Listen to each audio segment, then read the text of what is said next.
Hey guys, Noel here, and it is Sunday night, and while family's asleep and I'm awake, thought it'd be fun to do a live stream for the Noel ComiX YouTube channel. We're still milking sweet, sweet summer for all that it's worth, so I thought tonight we would get some Final Fantasy VII Rebirth rocking and rolling. We are in Cosmo Canyon in that game right now, and I thought we might also play some of the Famicom Mini if there's time, because I did get a cool new TV. It's a Sharp Aquos, or yeah, I think it's called Aquos, at the Cortland Reuse store. So early enough to hear the introduction in real time. Hell yeah, Arrow, glad to have you on, brother. So yeah, so just saying, we got some Final Fantasy VII and on the PS5, and in all likelihood some Famicom Mini to kind of give the new TV a little test run. I did see a mouse in my kitchen. I sprayed a bunch of mint stuff all over the place. Hopefully that drives it away. Because I mean, what am I supposed to do? Like throw a weight at it? Like I don't. So, so you know. I just figure, you know, what to chat about during intro time. John, how the hell are you? Is it just me, or do they not make non-smart TVs these days? I don't know. I think they do make non-smart TVs. I think they're increasingly like the budget option, but I think it's increasingly going to become standard, right? So I've been playing my PS5. This is an HD computer video monitor, right? I got this at Walmart. It's for like PC gaming, but it also works for the PS5. It's going through the display port, which is a higher end than the HDMI. And then, so I got this for $35 at the just at this kind of like flea market place. And yeah, it's a Sharp Aquos. I remember seeing these. You know, they're considered, you know, very high-end, you know, 2000s HD TVs. So, you know, it's got a nice speaker in the front. It's from that time period where they have like component, composite, HDMI, S video, and VGA. So it was in that real sweet spot in the, you know, early mid 2000s, late 2000s, where they still had a bunch of different video formats that were, you know, running alongside HDMI as high definition became standardized, you know. So and again, it was a nice size TV, and the price was certainly right. So well, then again, monitors might as well be these non-smart TVs. Yeah, right on. I very much need to get a new stand for my cell phone. So, you know, because this one is very odd. I guess you get what you pay for. I don't even know what I paid for it. I don't know if I even paid for it. I think I probably did. I don't know. Who knows? Anywho, no more composite component S video. Everything's just HDMI or DisplayPort these days. Really, they don't even put composite on stuff anymore. That's crazy. You know, but for so long, composite was the American standard, you know. Yeah, I mean, I got the Commodore 64 1084S back down here, and that runs Lumachroma through high resolution. And I mean, it does run RGB through this DIN port, but it's the wrong kind of RGB that outputs for the regular consoles. Because apparently that does, correct me if I'm wrong, sync on composite, and the 6-pin DIN port does sync on something called ClearSync. So there is no sync signal. So you have to use the Lumachroma, which looks basically as good as RGB anyway. So you could get one of those magnetic phone car mounts. Well, I like being able to have this for, you know, the live streams, the Noel show, things like that. I am going to be filming a new Noel show this week. I'm thinking Kojak and Trump for the guests, and I've still got to work on I got the Trump interview, I think, ready to go, and I got to whip up Kojak and a comedy skit and a monologue. So, but I do want to get at least a good Noel show in during the month of August because it's been a minute. Um, John says he's doing all right. Just got home from playing the game Snow Runner at Ben's, and you're a little tired. Well, my friend, why don't you cozy up in bed, and just listen to the Noel ComiX live stream as you drift into dreamland. Um, One of the places I listen to for political analysis, I don't always agree with what they say, but they are, thinking, kind of independent, journalistic minded people. The YouTube channel Do Dissidents. They just were. I didn't sit through their whole stream, but I checked out probably about the first half an hour of it where they were talking about apparently there's some drama going on with Joe Rogan and the Trump and his supporters right now, which is they were talking about how kind of just pointless that is, and it's correct. Joe Rogan and the UFC, is very much a hotbed of support for Trump and kind of the kind of populist right. So the more trouble in paradise there is, I don't even think there is that much trouble in paradise. I think Joe Rogan, he just got in trouble for kind of quasi endorsing Robert Kennedy, RFK Jr., which, pretty much every person who is, within the populist right is, kind of simultaneously a Trump and RFK Jr. fan. So I don't really understand what the issue is there. I'm still just kind of flabbergasted. Not flabbergasted is not the right word, but I guess disappointed. And I'm just getting a lot of memories of like pre and post 9/11. Not that the Kamala Harris candidacy is anything equivalent to 9/11, because that's what people who hate Trump say, like Trump is 9/11 and whatever. But that whole 9/11 mentality of like turning your brain off. I used to not like Donald Trump. Now I'm indifferent to him. That's fair. That's very fair. John, that is fair.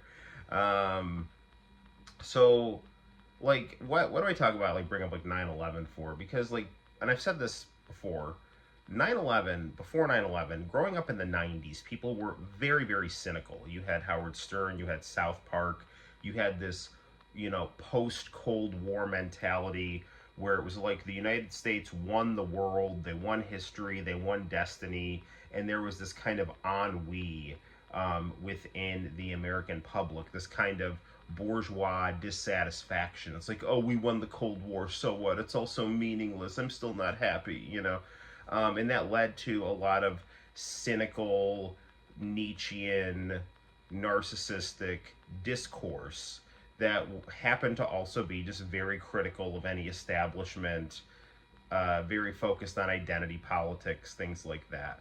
At least in terms of like mass media, like there was a very anti-establishment vibe, a very critical mind. There was kind of alternative rock culture, that was happening in the 90s, and then 9/11 happened, and it was like all of a sudden like a switch went off and everyone just threw that shit out the window and said, yes sir, how high do you want me to jump, when the government said anything, because they were so scared after 9/11. They had been, filled with such fear and loathing after 9/11 of this enemy that had attacked the United States. They were willing to just turn off their brain and do whatever they were told in order to complete the mission of defeating America's enemies. Well, now Donald Trump, in their mind, has been coded as America's enemy. Now, again, for, I would say probably about 52% of the populace, maybe 51% of the populace, if you kind of listen to the way the wind's blowing, I think Trump might be mildly more popular than the Democratic alternative, maybe. But for that other 50%, give or take, there's a lot of people who just consider Trump like this existential threat. They'd vote for roadkill over him. They think he's Hitler. They think he's worse than Satan. I mean, this is not a joke. I mean, there are people that will literally do anything, that they're told to stop, Trump from taking office because they hate him that much with like apoplectic passion, or kind of like a sense of tribal, kind of like tribalist, loathing of him, you know. So, Joe Biden was such an ugly, attractive candidate. I mean, he was clearly demented. Nobody wanted to admit that he was demented. Everyone on the right knew he was demented. Everyone in center knew that he was demented. He never had a stutter. If he ever did have a stutter, like his mental decline, unraveled to the point where it was like he couldn't complete a sentence. You can watch any Joe Biden speech all throughout his political career. He's not stuttering at all, right? And now all of a sudden he's got cognitive decline. He runs against Trump, and all of a sudden he has a stutter because it's covering for the fact that his mind is failing him. But he's a good yes man. He can shave a couple points off a swing state, and he can make someone who's unattractive to the Wall Street class like Bernie Sanders not be able to get through the primary. So you're willing to lie to the American people and put a mentally incompetent person in office, and all the white soccer moms and rural liberal and people just who hate Trump, will just turn their brains off and vote for him. But now his mind is so shot, his appearance is so shot. He's an old white man who can't complete a sentence. He's having just total spectacle breakdowns that it's just not working in any platform anymore. So you got to Julius Caesar him out of the party, and put Kamala Harris in, and kind of Trojan horse her in there. And she has such a horrible record. If you care about any kind of like progressive issues, other than just like identity politics, pandering, and love of abortion.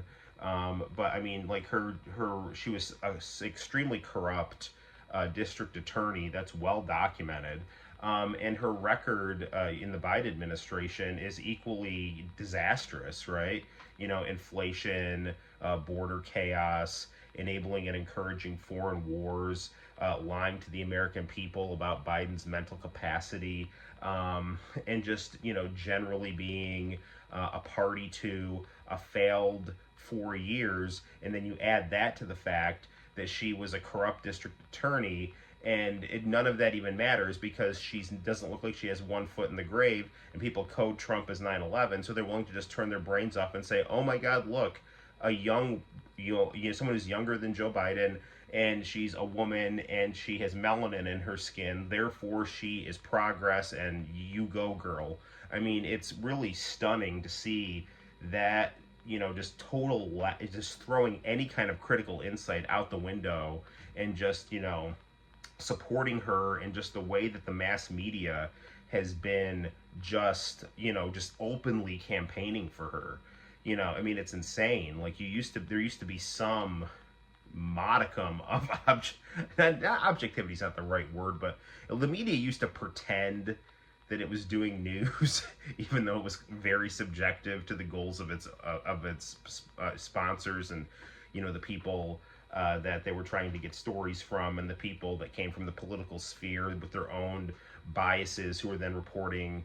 But now it's just, if they're just saying, Kamala's a girl boss, or vice presidential candidate's a big old teddy bear, and Donald Trump is just an ugly threat to the country, and they're just going to keep saying that until perception becomes a reality, which is a pro wrestling thing. I mean, it's almost, Vince McMahon would always say, do it till perception becomes reality, and that's what they're trying to do. And Trump is in a very tricky situation now, because his whole kind of MO is to verbally spar with people and be bombastic and things like that. But when he calls Kamala like a DEI hire, that's correct. There's no way around it. The Democrats for years and years have been cloaking themselves in minority groups, so that when you attack them, it's not a question of you attacking them on the issue. It's like, you can say, what are you, sexist and racist for attacking a female of color, right? It makes you look like the bad guy for attacking a minority. Like it's not a mistake that, Joe Biden's, press secretary is a woman of color. I mean, I'm not saying that these people aren't qualified in their own ways, but I'm saying that there's absolutely diversity, equity, and inclusion element to it that will insulate you from criticism, because if you attack them, then all of a sudden they can play the victim and make you look like the bad guy. Like that's not a mistake, you know. And so the Democrats have kind of set this up where they've Trojan horsed her in. She is by all accounts not a good person, and has all the trappings of an unwell narcissistic person. I mean, Trump is narcissistic in the sense like he's like Vince McMahon narcissistic. He's like, kiss my ass, I'm the man. She's like, she seems vindictive. She seems vindictive, self-centered, amoral, and just a willing tool in exchange for power. And that is, I mean, when people turned off their brains after 9/11, they got the Iraq War. If they're turning off their brains now, they're going to get something else they don't like. I don't know what Trump will do if he gets into office, but he's compromised by big money too. But he also has like FU money to a certain extent, and an ego and an independent streak. She is just, I think she's totally malleable to whatever will get her power. And that is, I think, extremely dangerous. And she has literally every institution working for her. And, they're just going to, I think, try to quarterback sneak her into the White House and rely on people's hatred of Trump, good press, and Donald Trump just being put, in kind of unfair situations that bait him into his weaknesses, but also him taking the bait in order to just find some way to swing it so he's not president. So someone who is totally controllable will be at the helm, just rubber stamping the machine. And I mean, all of these are, I think, significant or signifiers of, an unraveling empire.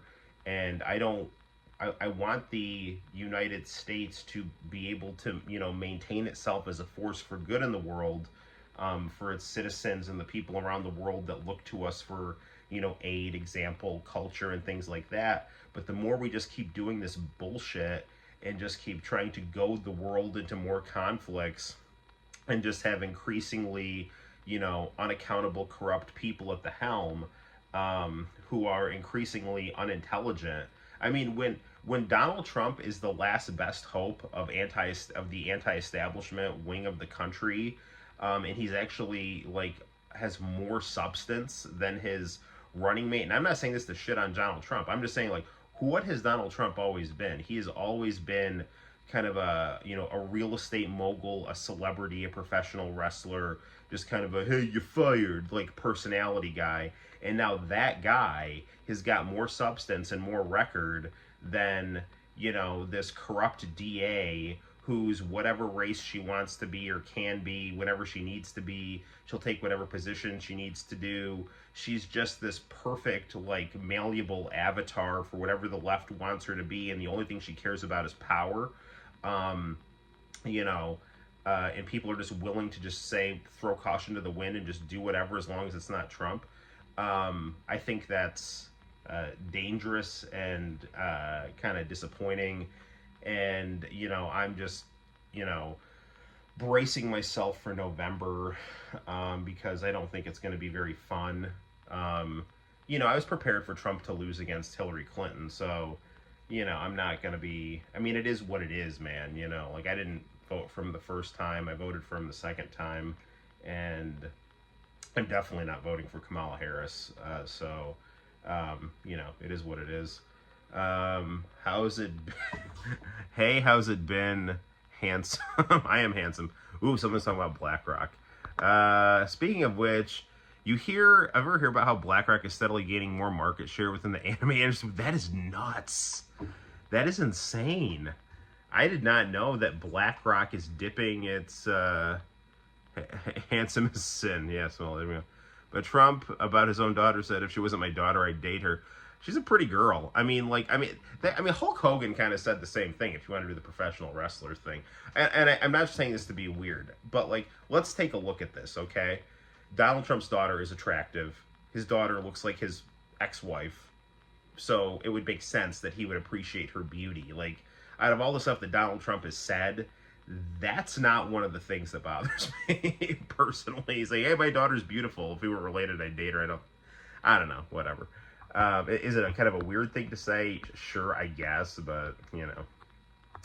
I think people have gotten to the point where a lot of people I know are saying, nah, he should have died in PA. That is nuts and not good. And it shows how unhinged, the left is. So, yeah. He is remarkably lucky that he turned his head.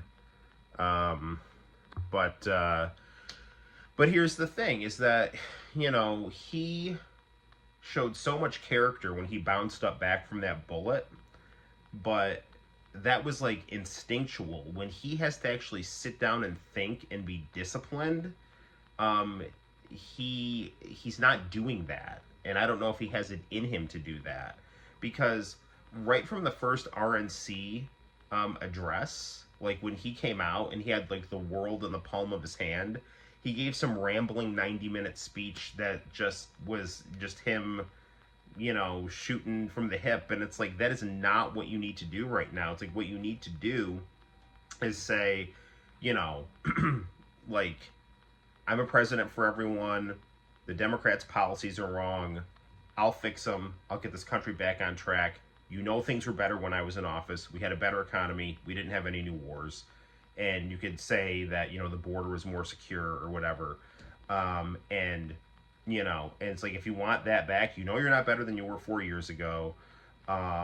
So to my supporters, thank you. To, people in the middle, thank you. And to people on the left, it's in your interest to come over to my way of doing things, because things sure as hell aren't better now, right? But the more he just is kind of this, like, playing the Vince McMahon character, like, it's becoming precarious, and he's got all these forces working against him, Do you realize that made him realize life is not something to take as a joke? I think that's correct. I think that definitely, is a bit of a wake-up call.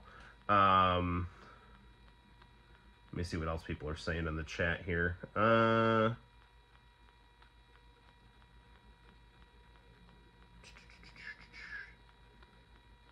Or hell, even just the anime industry, but a lot of businesses have to do with entertainment from Japan.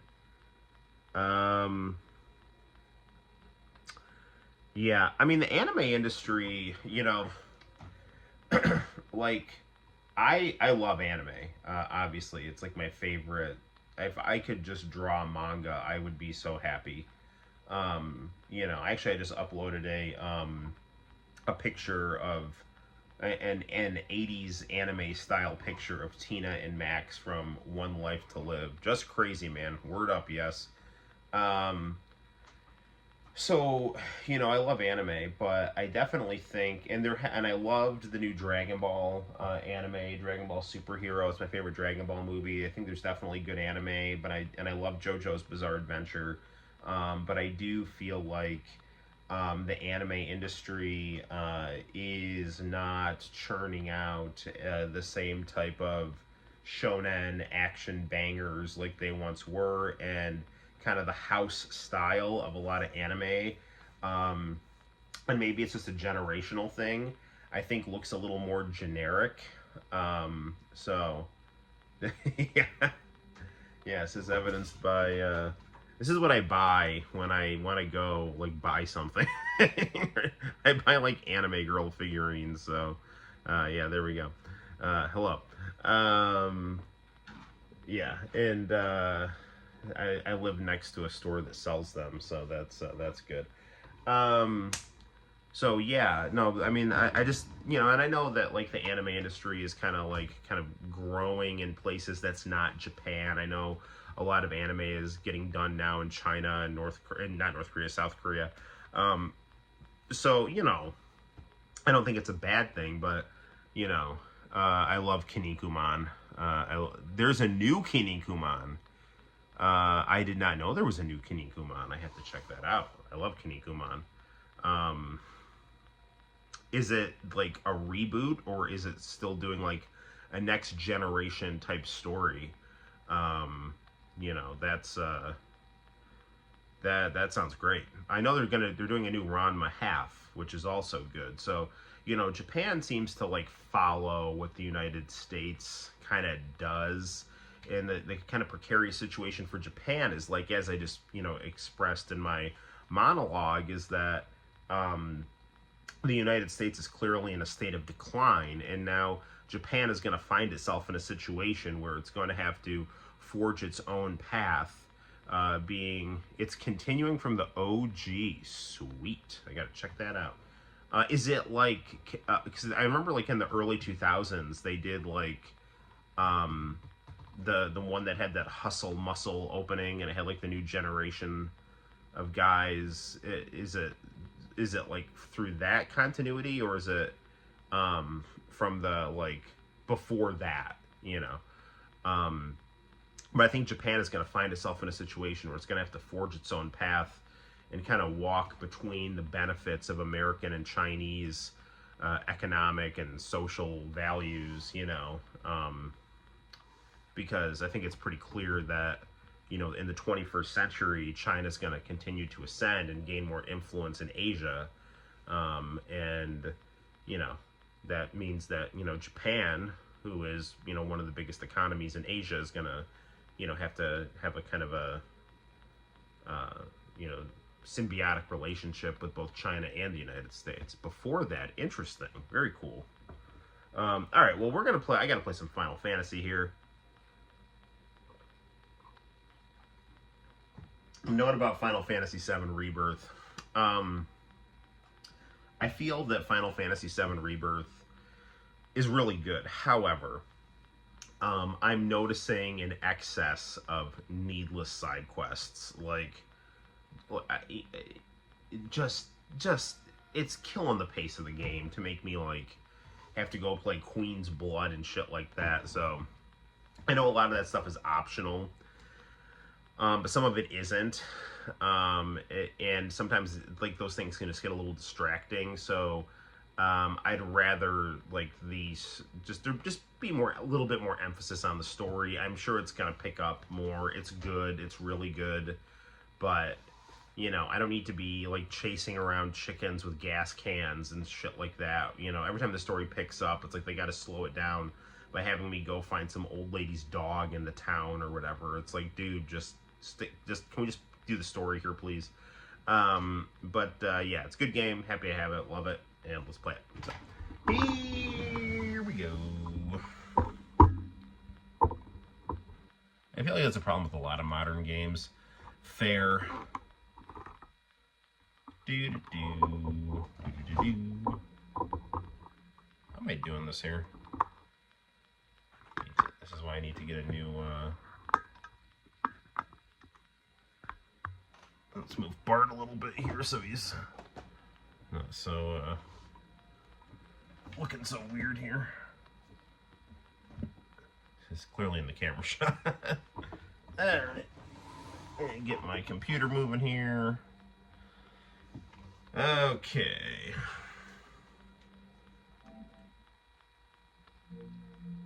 One more thing we could play is they actually have a big sorry, my bald head is in the way. They had a big sale on Dead or Alive stuff, and I was able to get all the season passes from Dead or Alive that are normally like $90. I'm gonna move Bart here because he's just kind of in the way. So I don't have like all the stuff, but I have a lot of it. So here we go. All right, so we're two of my favorite characters right now. We are Red 13 and Barrett. I love Barrett. He's such a cool dude.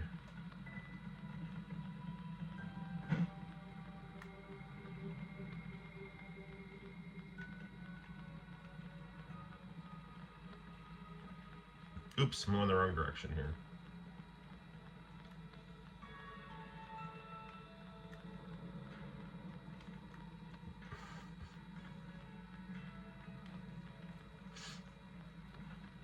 Dude, Red, come on, man.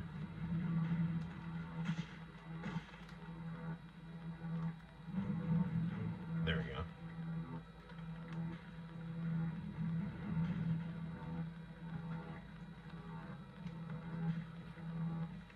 Let's go this way. Or maybe not. Yeah, let's go this way. I have like no sense of direction. Wow.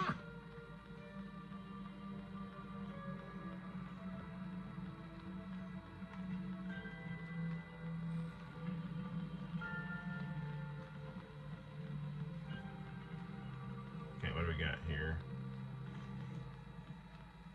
Door may open if you cut the rope. Alright, how do I cut the rope? There's like a Zelda, Legend of Zelda mechanic right here. You know, we gotta get some like arrow and shoot at something.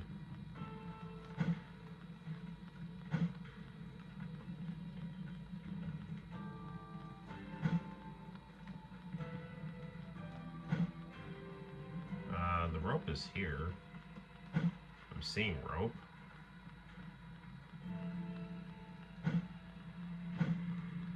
I'm clawing at rope.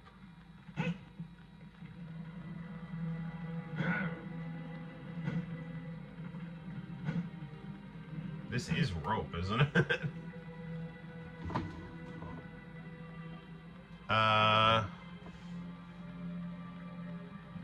Day infinity of asking Square to assign weird-looking proteges like Steiner or Barrett for a new Final Fantasy. Dude, Barrett is so freaking cool, man. Freaking Mr. T with a gun arm. Steiner was cool. I liked Steiner. If they do, like, a Final Fantasy IX remake, they need to have Scott Steiner play Steiner. And then do Steiner math. There's a 33% chance at best. You beat me.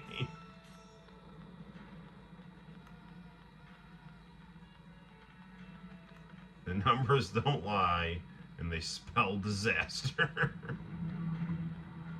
I'm going the wrong way, I'm sure.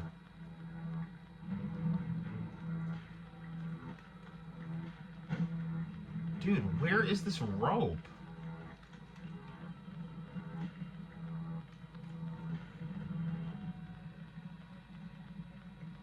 Cut the rope. What rope? Is Bear? Oh, there it is. Okay, how do I get that?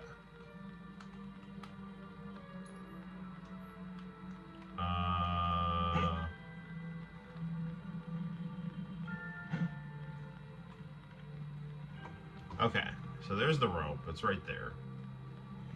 It's not like... If only... Can I control Barrett?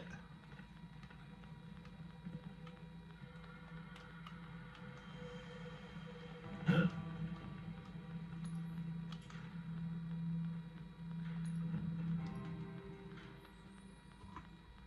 I put Barrett, like, in the lead party spot here? Sorry if I'm, like, missing something super basic, but... No, Brad's got to be the leader. Command menu. Cure items.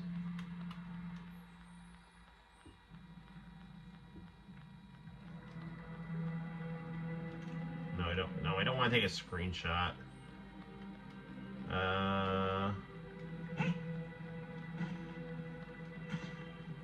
Alright, there's got to be some... Okay, so I clearly have to just find my way up there.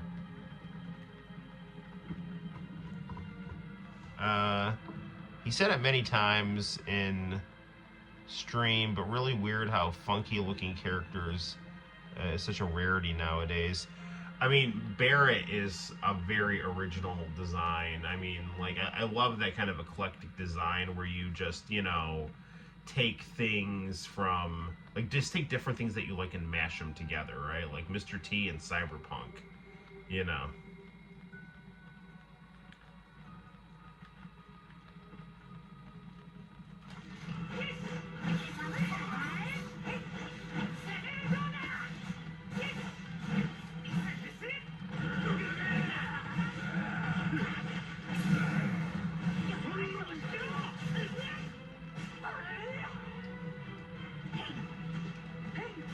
I don't know what summon Red 13 has on him, though. We'll see.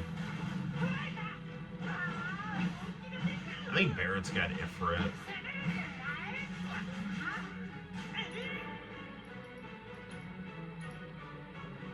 What thing?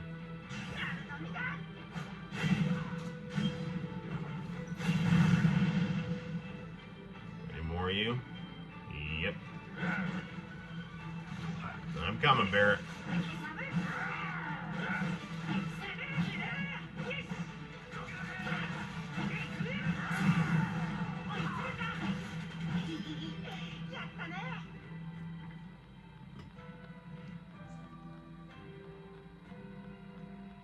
Noel is already married. Why did you call him handsome? Well, I am a handsome guy, so, you know.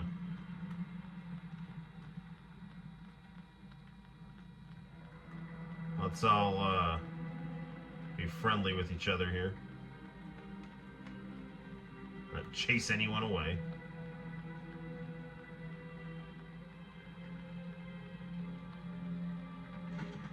Come on.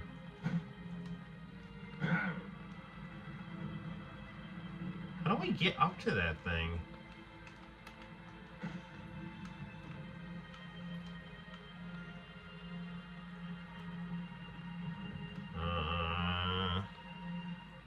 Yay.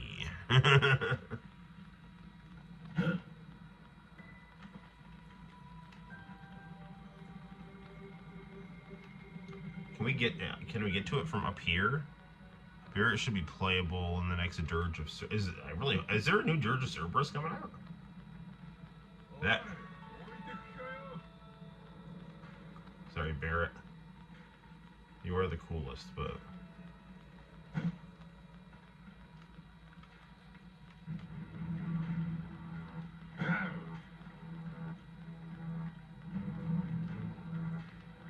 running up the steps. Maybe I can hit the rope from here.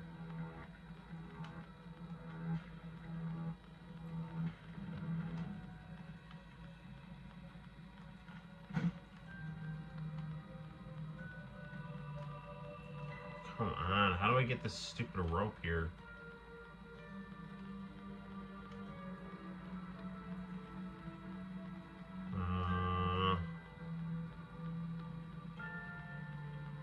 A partial one? Wait, what? Where? How are they doing that? A partial one on what? Like, what platform? I liked Dirge of Cerberus. That was a game I really enjoyed. Maybe everyone said it sucked, but I really liked it. I haven't played it since like 2005, but I thought the Gact music on it was awesome, and you know, just lots of cool stuff. The story was cool. I like Vincent as a character too, so.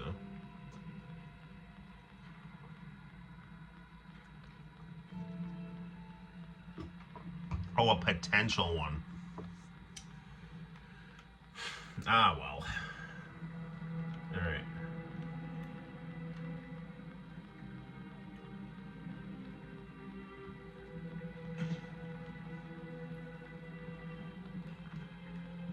Man, I need a walkthrough for this thing.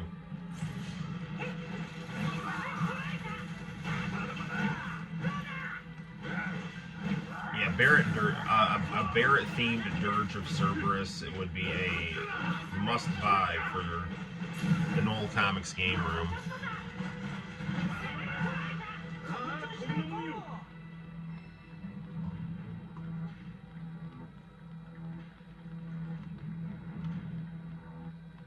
have no idea how I'm gonna try to get to that rope.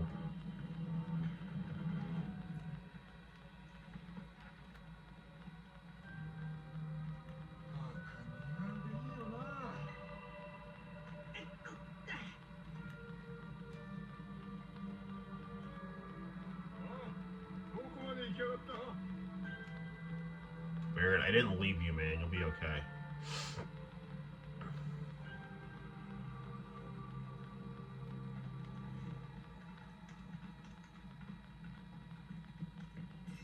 Well, here's some stuff.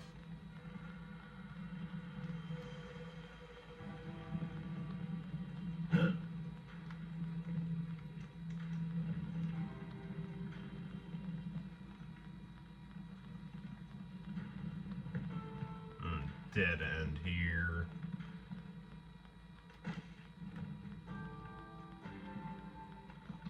Come on. Whoop, whoop.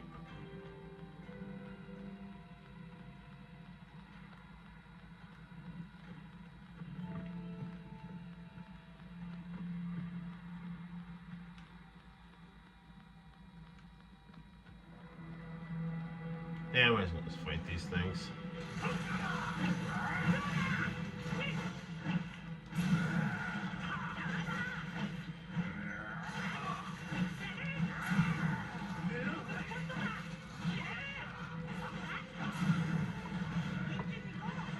The intro would be a live-action FMV of a black dude with a barrel gun. It looks nothing like Barrett. So you know what the game would be like if I was making it. It would make it exclusively for the Panasonic 3DO and let nature take its course.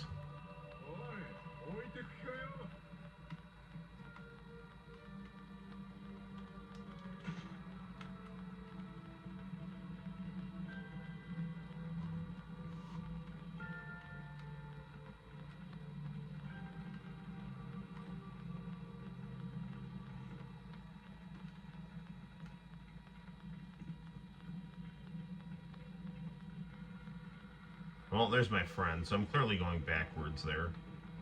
So that's not good.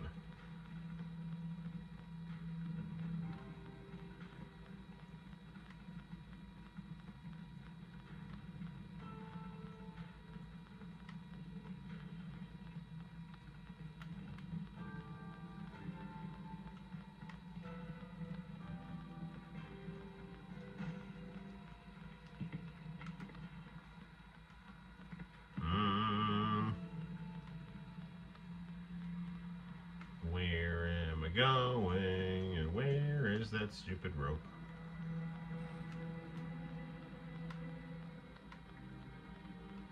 Bugenhagen, I think that's how you pronounce his name, the kind of old Chinese guy on a floating globe.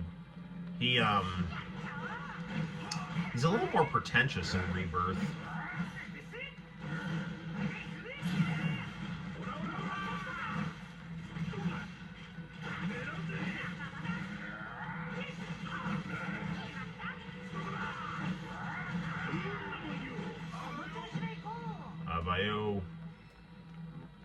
It's a very cool, badass Japanese thing to say.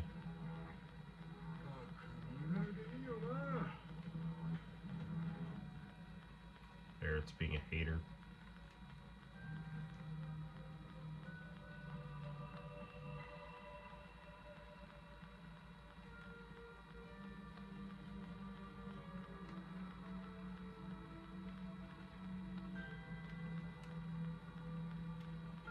Dude, I do not know how to... I mean, I always keep repeating myself.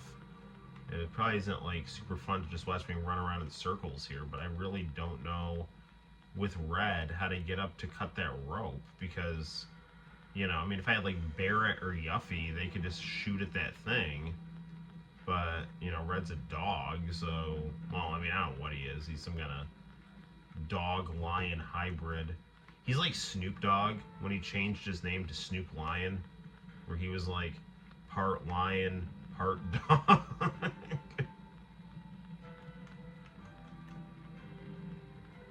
Told my wife that, and she was like telling me I was making it up.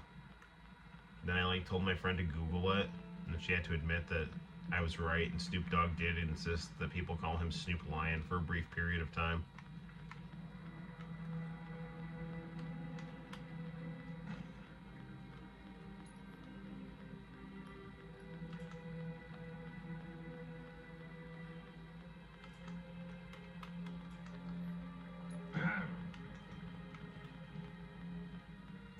I don't know, man.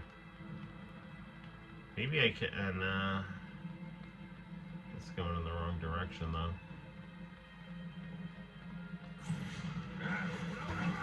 I mean, if I really can't figure this out, or thought about making a game someday, yeah, not so much programming it, but I would love to do the art for a game. I actually am friends with a guy and his brother who make their own video games. I mean, they're kind of primitive from what I've seen. They're kind of like 8-bit type stuff, 16-bit type stuff. But I would love to have my artwork be used for one of them. But I mean, they're kind of a two-man team and like to do their own stuff. But I'd love to, have like character designs or like character portraits, something like that. Maybe come up with like scenarios or like plot structure, something like that. But I don't really have any I don't know how to code or anything. I know how to like code on MySpace, but I have to have like kind of a pre-done grid to kind of work off of.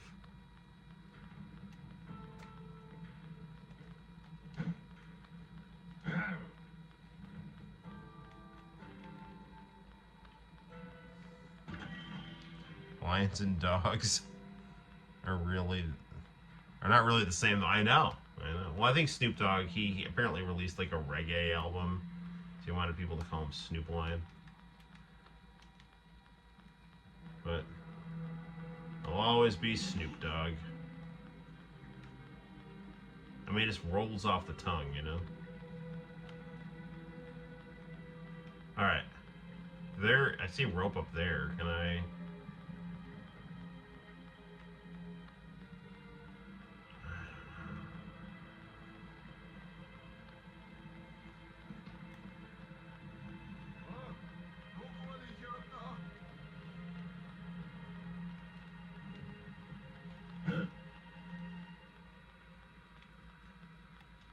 There it is.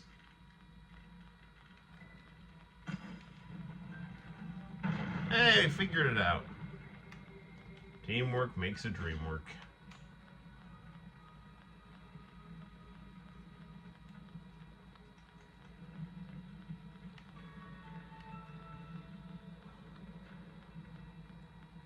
Hey, international channels on here.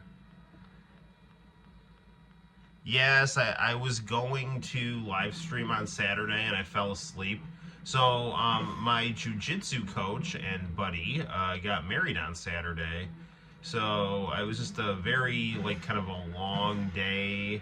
My stepbrother's in town from England, and so between going to a family brunch for him and then going to my buddy's wedding. By the time I was able to settle down on a couch, watch some AEW Collision, and the next thing I knew, I was passed out, and it was 1 o'clock in the morning. So,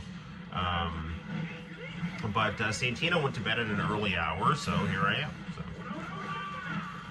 taking the place of Adult Swim on Sunday nights. After the international channel Sunday night lineup wrapped up,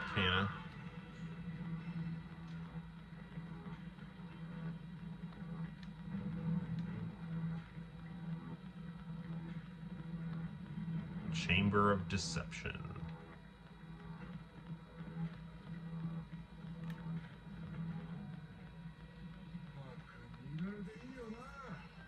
Barrett, I'm getting real tired of the resentful attitude that I can climb walls and you can't, man.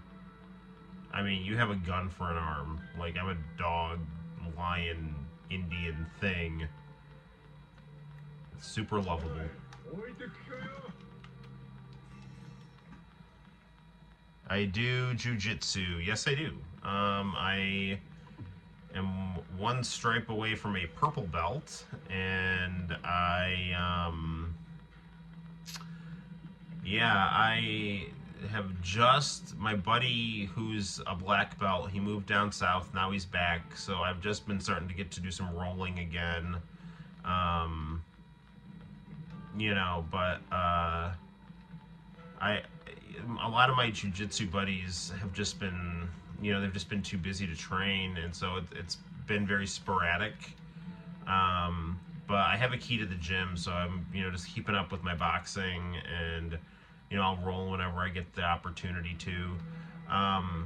It's funny, I was hanging out with one of my jiu-jitsu buddies who is a wrestler, and I mean, I have a lot of respect for wrestling. It's just really not my thing, though, because, one of the things I like about jiu-jitsu is it's a much more, like, passive martial art, I mean, not 100%, but, like, you can lay on your back, you can work off the flow of other people, like with wrestling, it's like, and the thing with jiu-jitsu, it's like you can do, like, Kimura, Americana, all kinds of, like, north-south chokes, arm bars, things like that. It's like wrestling, it's a whole different set of rules, and, it's a very aggressive, martial art, which is cool. I mean, I like peekaboo boxing, which is an aggressive form of boxing, but I really enjoy the kind of the flow and composure that comes with jiu-jitsu, where you have to learn how to, keep your composure in situations where most people would panic.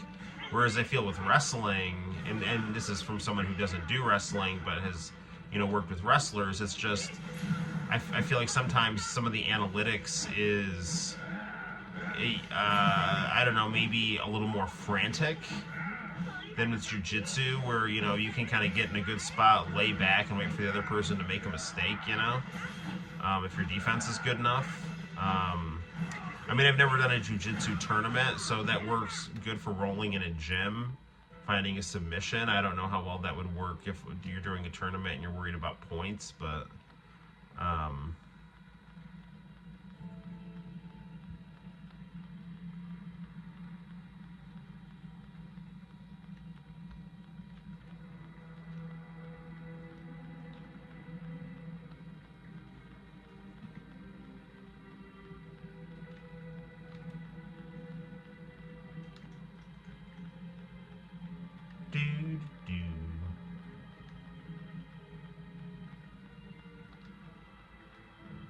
I mean, jiu-jitsu is definitely a martial art that, is most practically applied in real-world situations, being coupled with other martial arts. I mean, it's a very, very good, strong one, but it's kind of like you got to have some stand-up in order to get the ground going, Once you get them down on the ground, then, I mean, if you're good at jiu-jitsu, you're golden, but, I mean, you got to get them down on the ground first. It's like, a lot of the people aren't just going to, follow you to the ground willingly. Am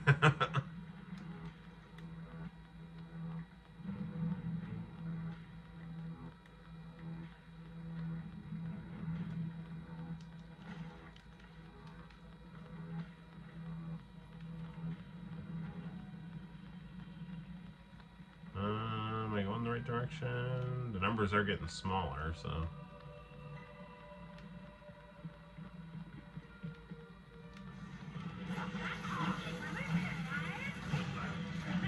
You've been doing some pro wrestling. Are you going to a school?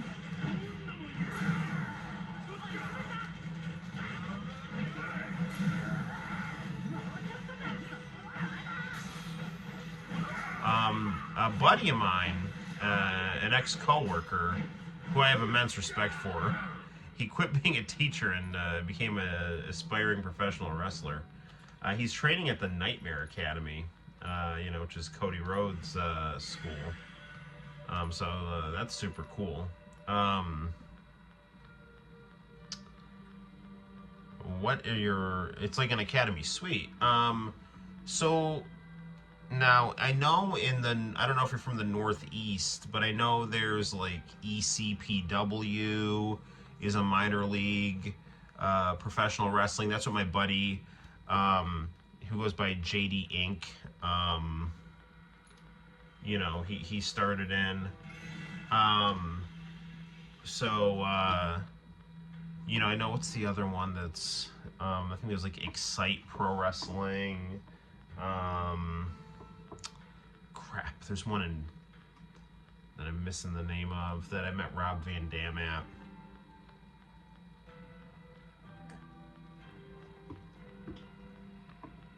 But that's cool. One thing about pro wrestling that I find kind of crazy is the bump taking. You know, like, that to me, it seems like the least appealing part of pro wrestling. But it's really useful, I guess, to know how to fall on your back and tuck your chin, you know?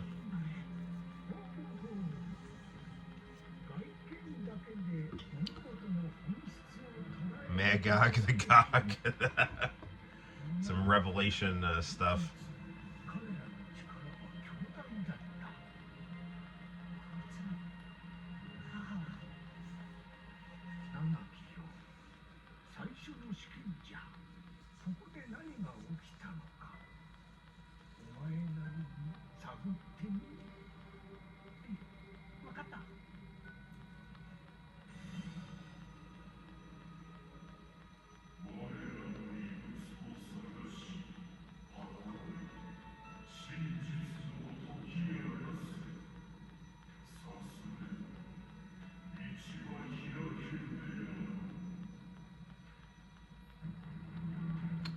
Press and hold L2 near an object to grab it and drop it in your mouth. Okay.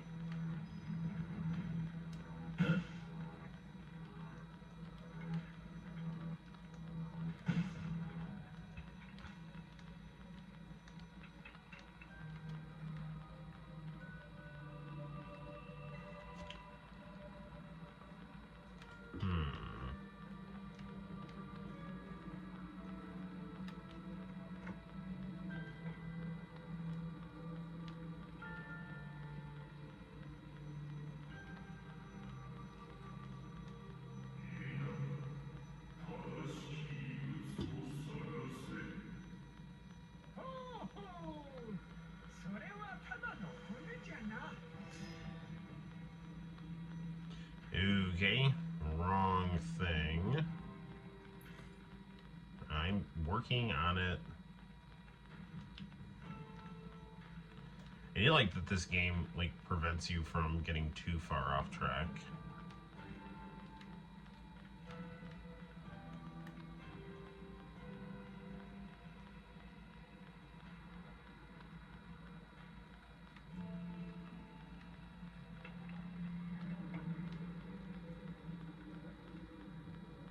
Bumping is scary at first, but like everything, you get used to it. The guys in the wrestling ring are all mostly wrestling at gigs like DXB wrestling. What, so is this like a northeastern, kind of territory, or,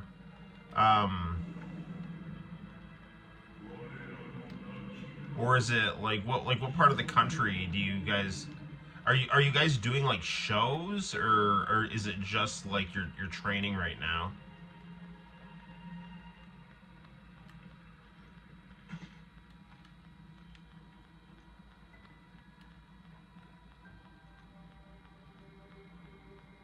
Dubai? Whoa.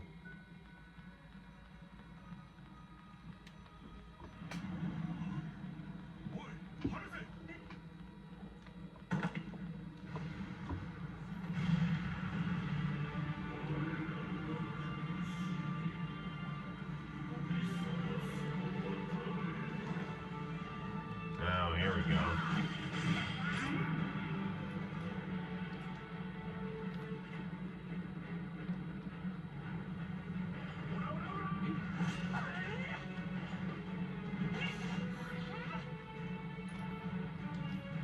My abilities, come on.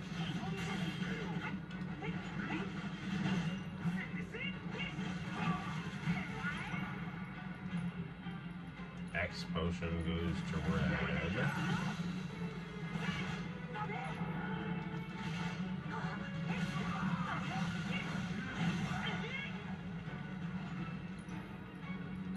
Get some abilities going here.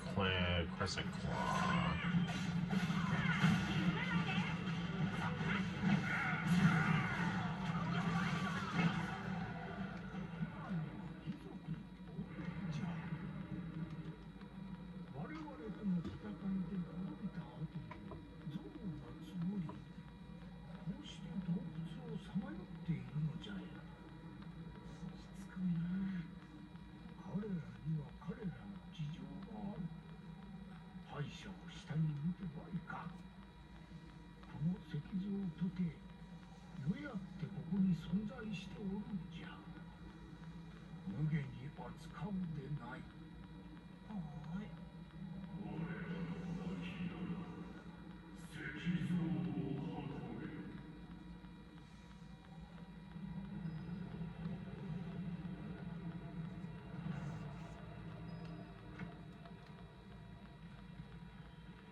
I'm training a lot of, I'm in training, but a lot of people there do shows too.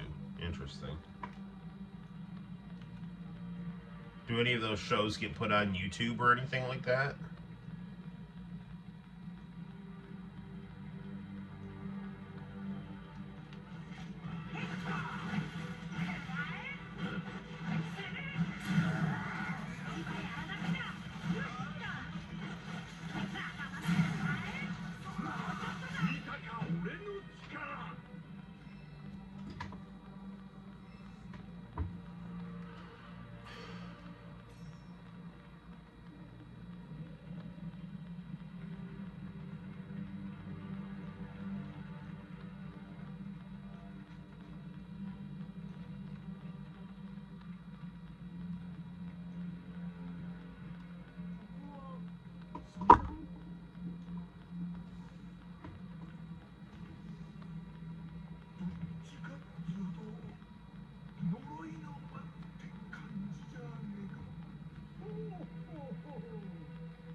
The opposite of inviting. Don't know. Interesting. Well, my buddy, his ECPW shows, they do have a YouTube channel, so I know some of the, like, kind of like minor league or, you know, kind of ascending pro wrestling, you know, stuff. Like, they'll take advantage of YouTube just to kind of get their stuff out there. It's pretty cool. Try placing the statues on one of the altars.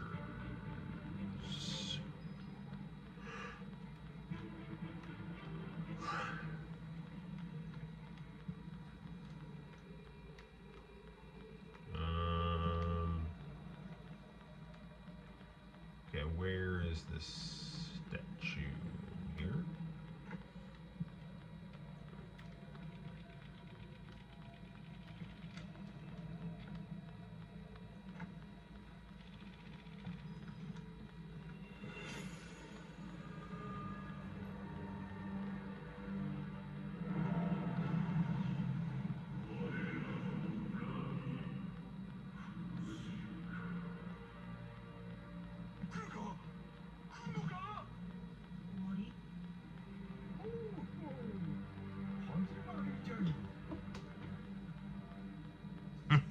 Join because you loved Kinnikuman. That's awesome.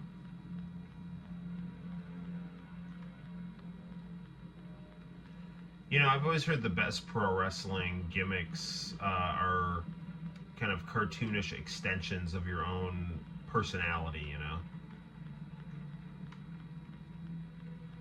Like, if I were to be a pro wrestler, I think I would be kind of like... I mean, I'm a nice guy in real life, so I don't know how easy or hard it would be for me to play a heel, but I think it would be more fun to play a heel, like a funny heel, like a Santino Marella, or like a Disco Inferno.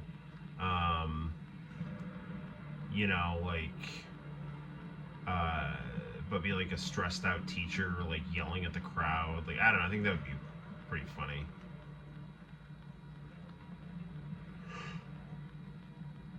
Like yelling at people to go to the office. I mean, Matt Stryker kind of did that character. Well, I think there's some meat on the bone there.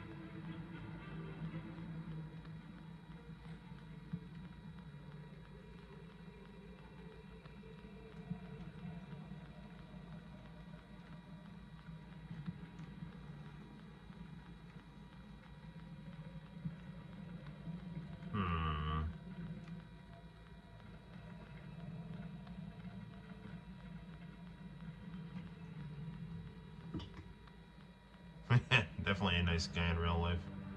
Yeah, lean more on the comedy side. Yeah, I think it's I think it's really kind of hard when you're trying to force people to see you as a badass, you know, like.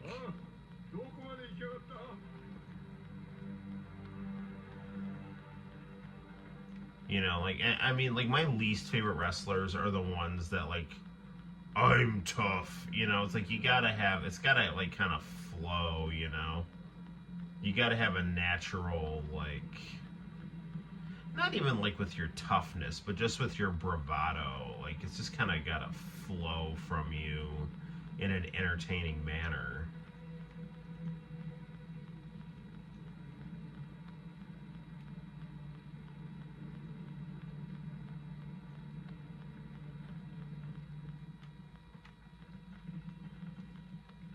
I heard something knocking in the kitchen. I really hope that mouse isn't running around in there.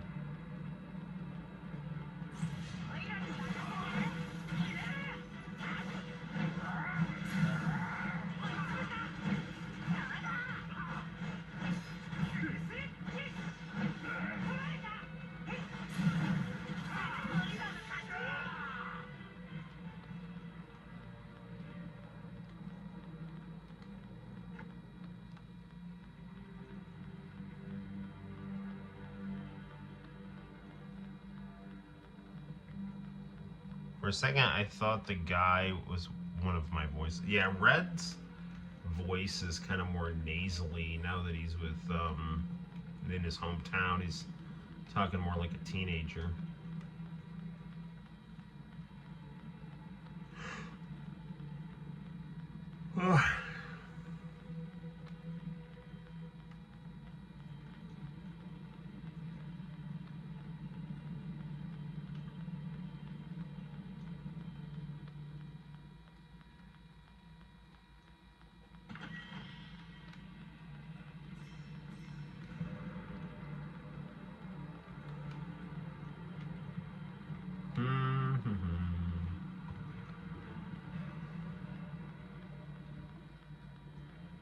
That happens to me a lot when I'm watching a VA stream.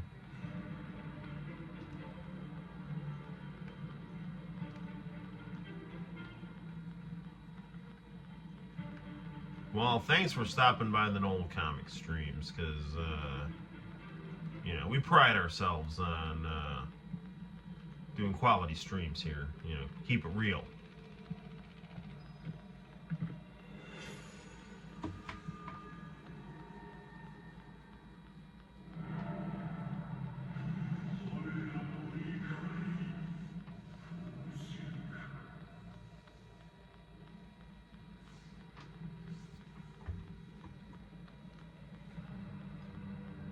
Alright, so it said it's saving data.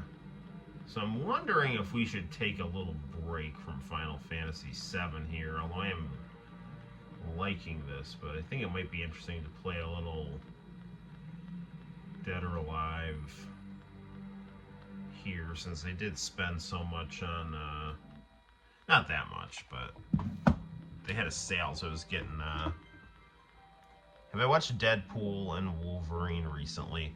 I really want to see it, but I haven't had the time to step away and, like, go see it. Because, I mean, it's rated R, and, I mean, the movies I see, I usually go and see with my son, you know, so that's kind of, it's a little tricky to take him to an R-rated movie. At least one is, like, kind of over the top as Deadpool. I will be right back. I am going to get Final Fantasy.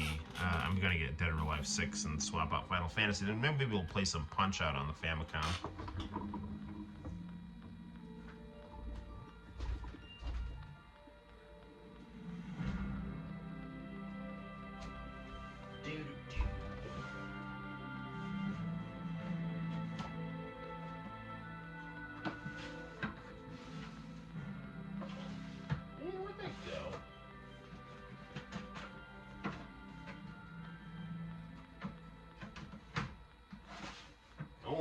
ridiculous.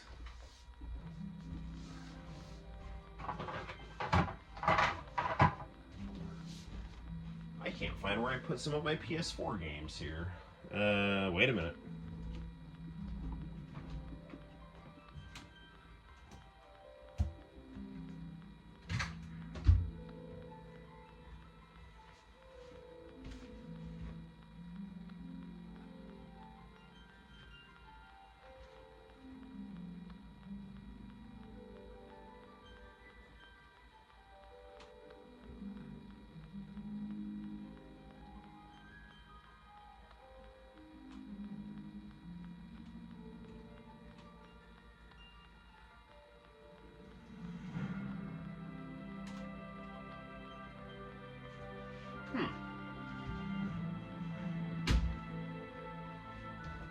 That is the darndest thing. I can't find where I put Dead or Alive 6.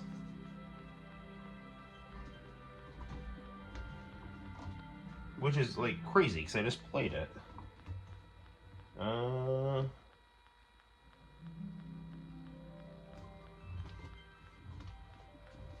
I might as well spin the camera around so you guys can, you know, look at what's going on here, so. I'm afraid to ask if I sent it yet. No, I will, though.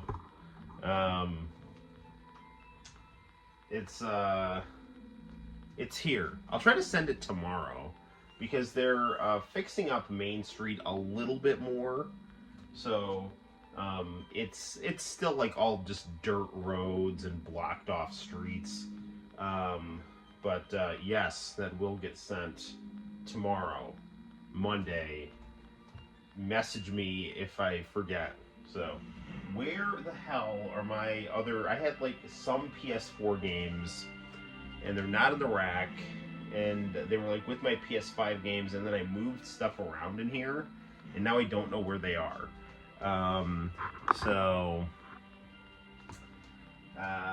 Maybe we won't play Dead or Alive 6, because I don't know where I put those games. So,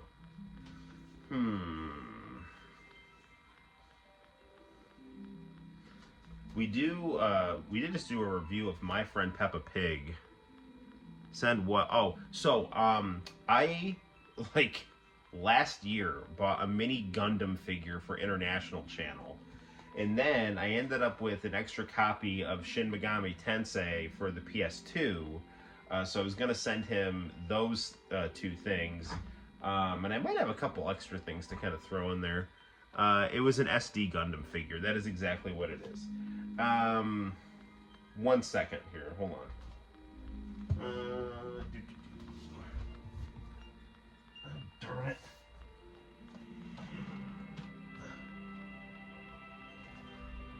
This is crazy. I don't know where... I rearranged the room, and now I don't know where some stuff is. That's not good. Well, I guess we'll take a little... We'll take a little break from Final Fantasy, and we'll play some Punch-Out on the Famicom here. Okay.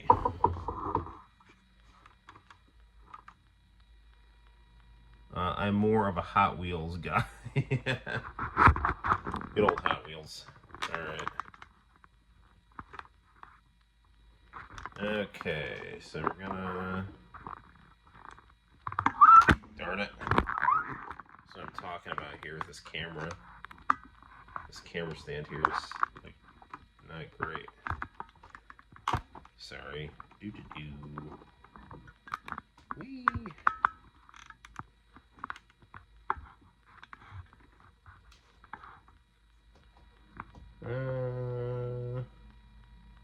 That's okay, but not great. Hold on. Sorry, I know this is not fun to watch.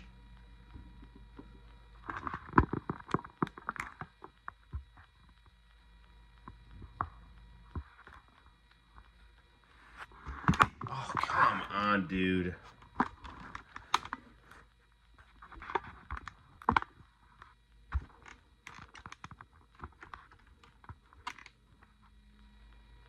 Alright, I guess that'll do. Okay.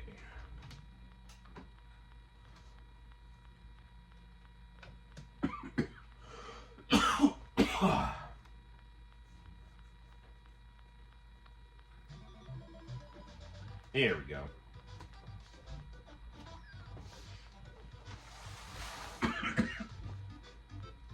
Pardon my coughing.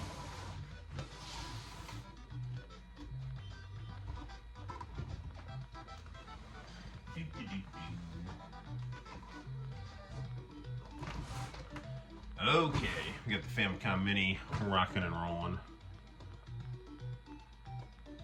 I got an SD figure for your birthday. That's cool, man. Okay.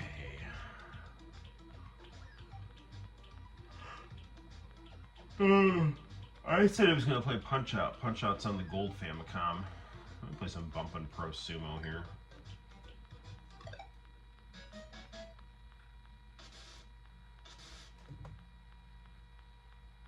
I'm going to pause this. So we can just zoom in a little tighter here.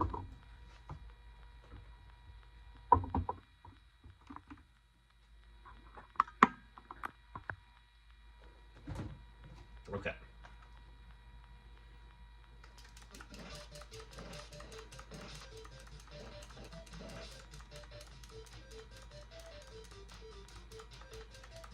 Come on, get out of there, you fat man.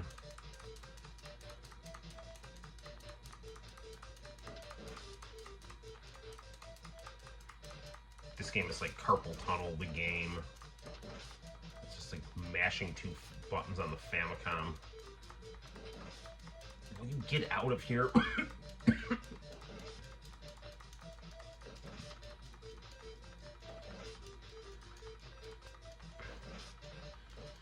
I don't even know if this game ends or not. It might just go on forever.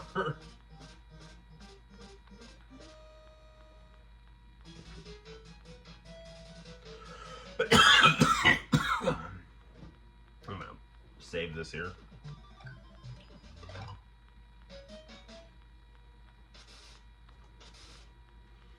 It should be a modern sumo fighting game. There really should.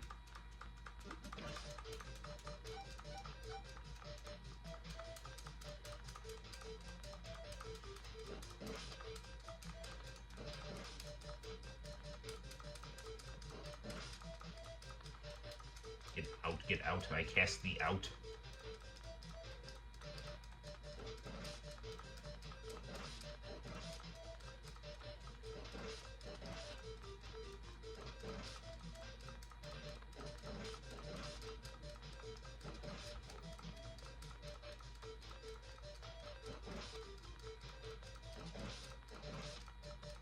All right.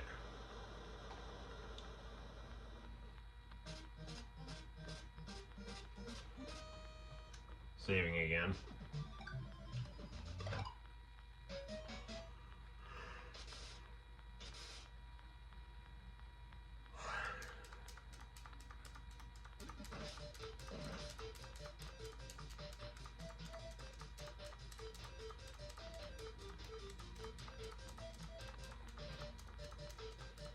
Yeah, dude, this is brutal, man. Like, just the amount of like button mashing you have to do here.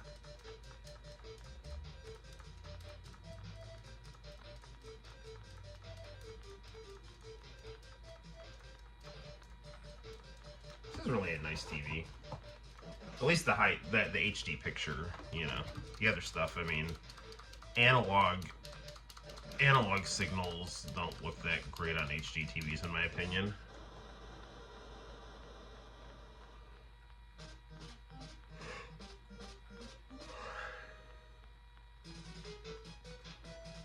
Save it again.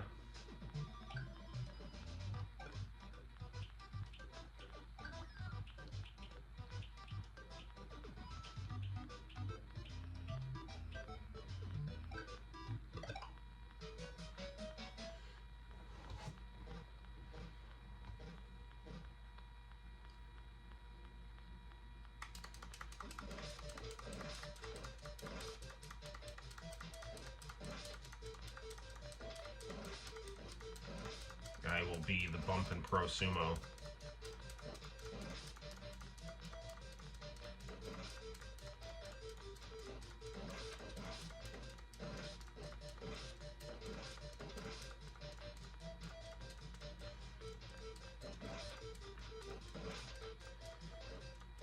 Get out!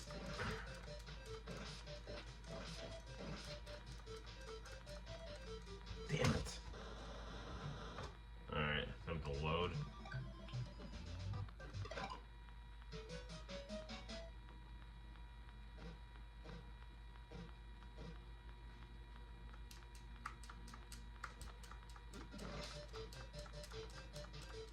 Carpal tunnel is a, it's when you get, like, your wrist gets sore from, like, either writing or hitting a keyboard or pounding a video game controller. Get out, get out, get out, get out. Got him.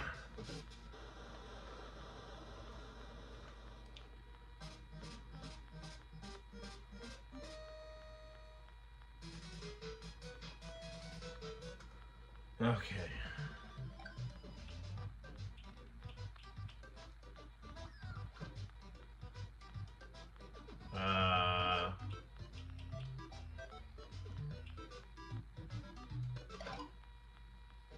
No, shit. Wait, no, I don't want to do this. Oh, man, I lost my progress by mistake. Well, luckily I got it right there, so that's why you save early and often there. How do I can't remember how, oh, that's how you delete the image select.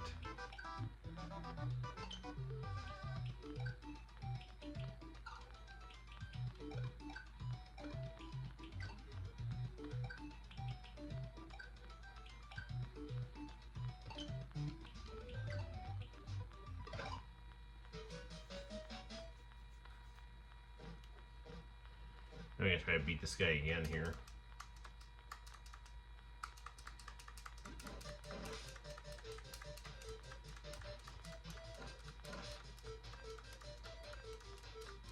I was afraid of that.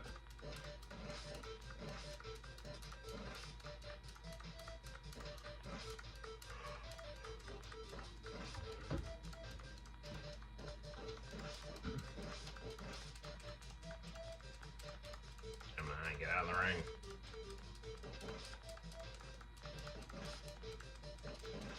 Get out!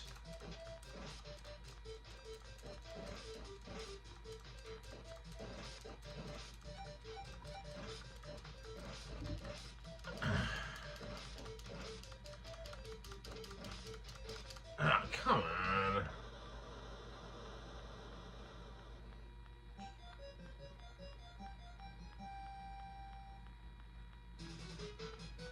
No, we're not doing this.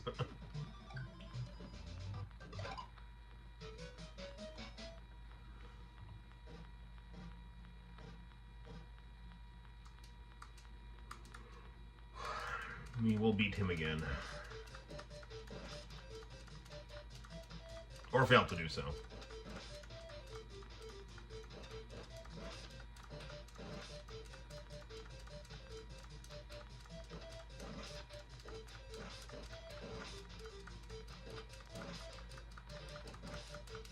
Get out, get out, get out.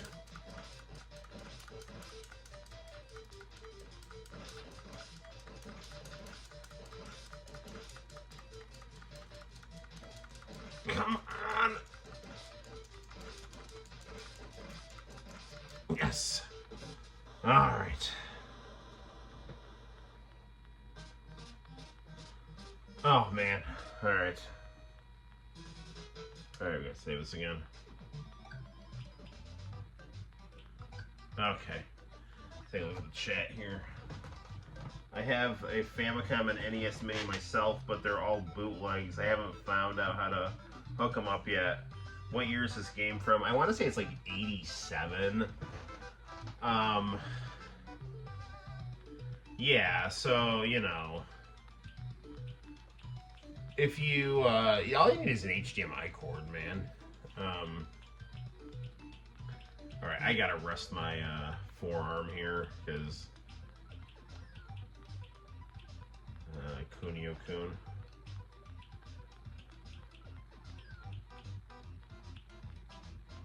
Mario Golf. Let's play a little Mario USA.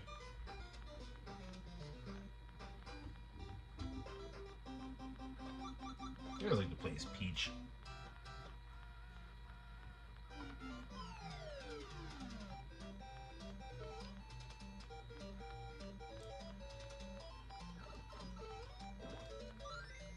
Actually, I like to play as Mario more because I just think it's cool that Peach can float.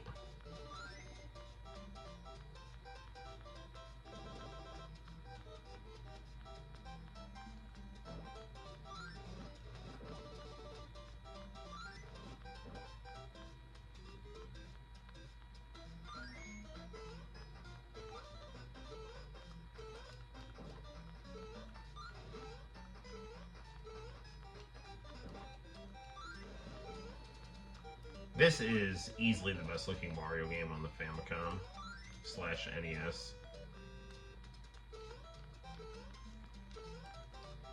Ah!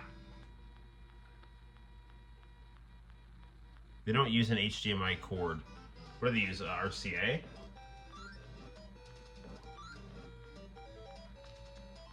Or RF?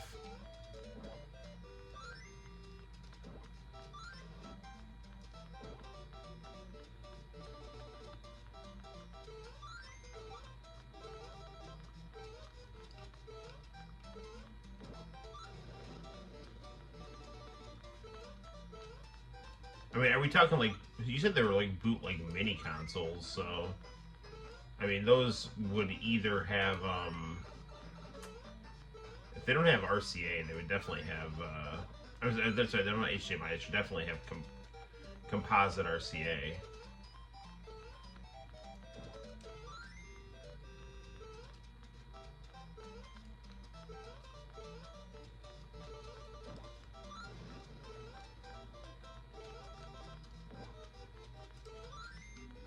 Damn it. Red, yellow, and black. So, yeah, I'm guessing that black is the video, and then... Or, sorry, black is one of the audio channels, and then yellow is your video.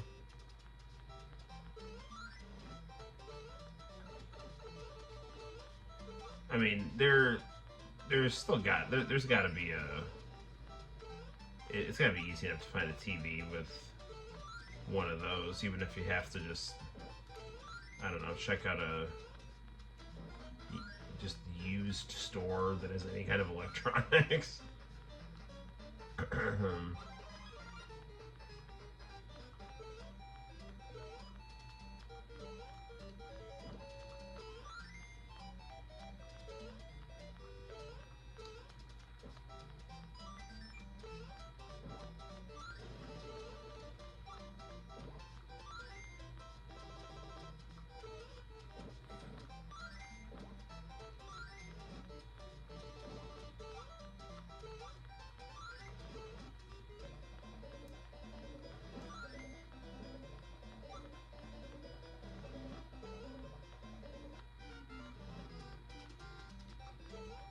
Will you go in there? Oh, maybe I can't with that.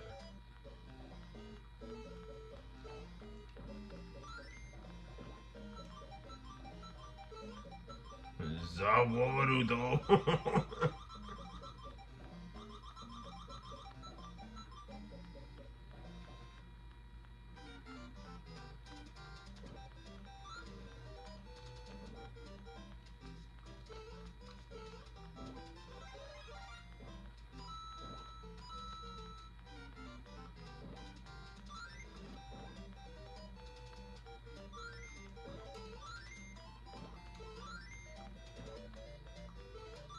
There we go. I'll figure it out as soon as you get some renovations done. Yeah, that's good.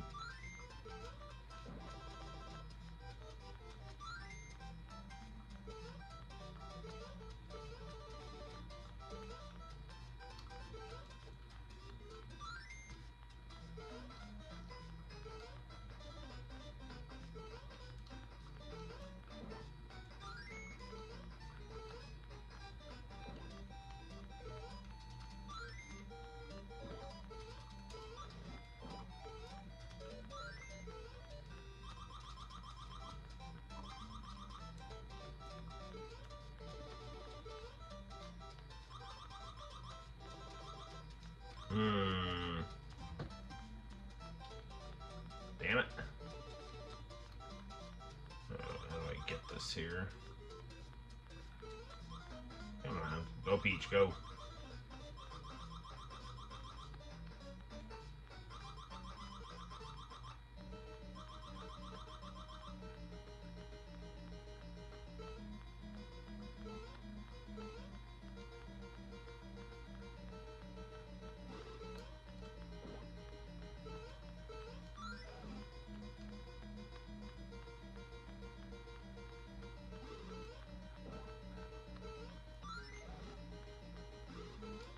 One thing I really liked about the Super Mario Brothers Super Show is how it was able to utilize the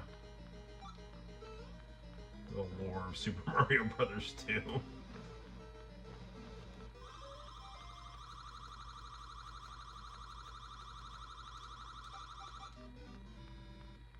That's no good. Ooh, that is good. Okay, what do we got here? I mean, I'm definitely farther ahead in other games of these. Okay, I'm going to put in the gold Famicom here.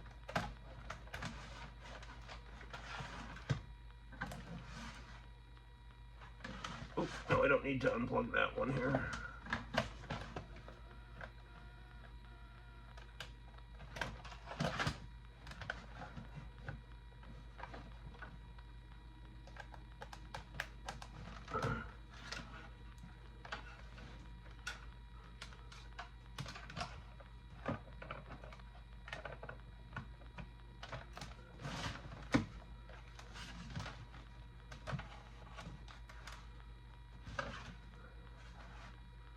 Okay.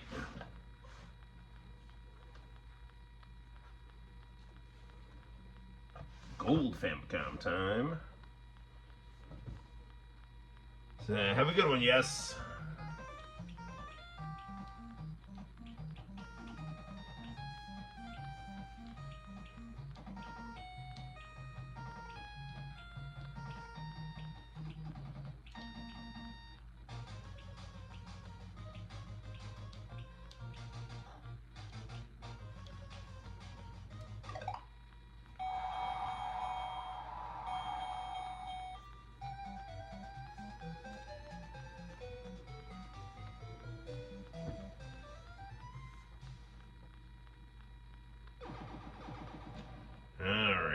My fighting hero. We'll just do a couple fights on this, then we'll maybe hit a tape or just wrap up the stream. It's getting close to 1 o'clock.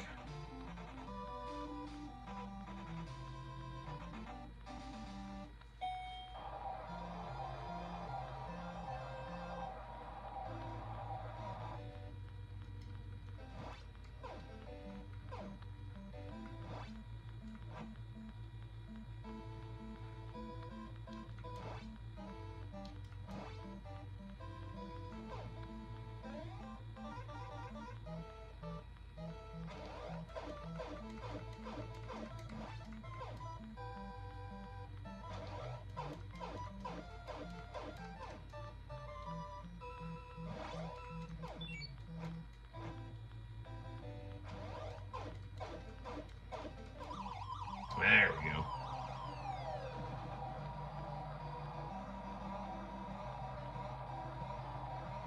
Count him out, Mario. Nope, it's up for more.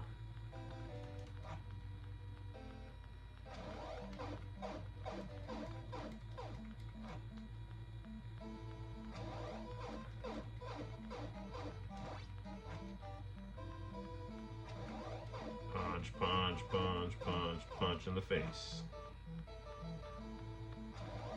Punch, punch, punch, punch, punch, punch.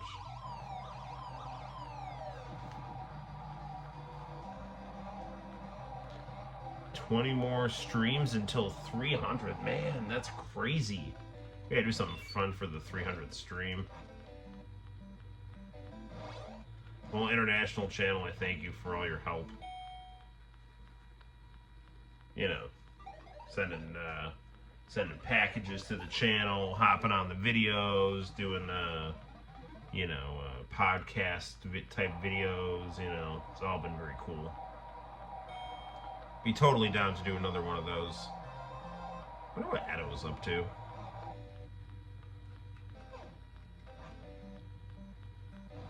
I heard that Game Informer is done as a magazine, but I never really liked Game Informer. They used to just like send it to me, and I never really liked the articles. They were always very like, I don't know. They tended to bitch about the genres of games that I liked, and you know, tried to talk up the genres. I was kind of like, eh. Like, I don't really care what anyone like. I don't care about like critics' opinions of things. Like, I mean, if it's something just like, you know, analysis, like this is what I think works, this is what I think doesn't. But I really don't have a lot of patience for like, you know, this is good, this is bad. You know, what were they thinking? You know, like.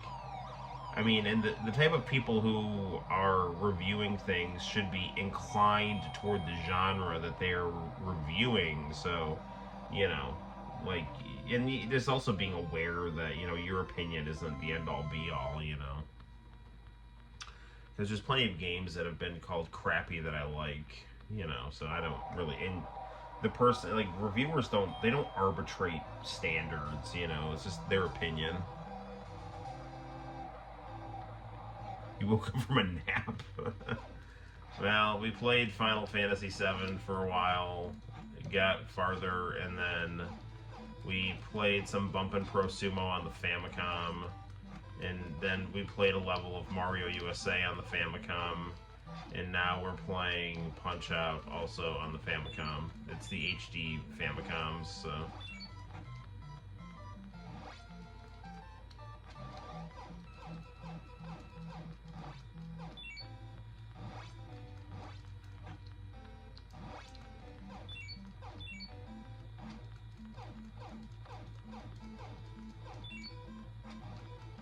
There we go. Still a little groggy, but you're doing alright. Game Informer's gone. To me, the mid-2000s magazines is... Yeah, I agree. You got a lot of just, you know, first-person shooters are good, JRPGs are bad. You know, it's almost kind of like they had a new genre that they needed to push, and they had to kind of set something up as, you know, the anti-whatever they wanted.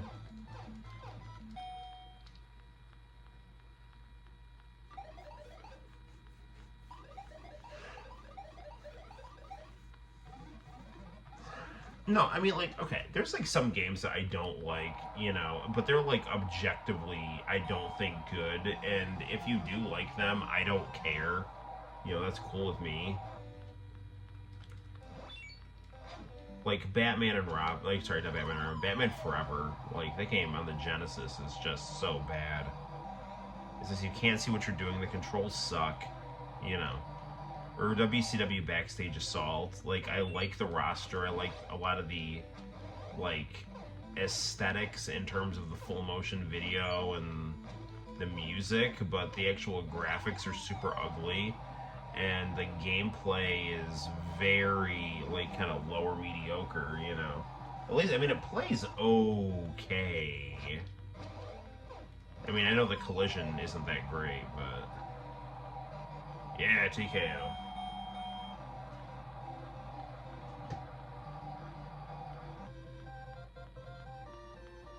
FPS is good, RPGs made. Man, this sentiment was so common for a little while. Plumbers don't wear ties. I got nothing against that game. I never played it, you know. Honestly, but like the two games that like I think of when it's like, yeah, these games are not great, is Batman and Robin is just like the worst. Not Batman and Robin. I keep calling it Batman and Robin because you play as Batman and Robin. Batman Forever. And then WCW Backstage Assault is because it's so disappointing.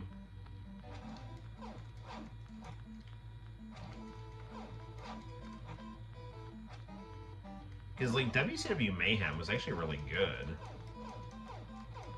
I mean, it wasn't as good as the originals, but... like, the Akiasmic ones, but it was good.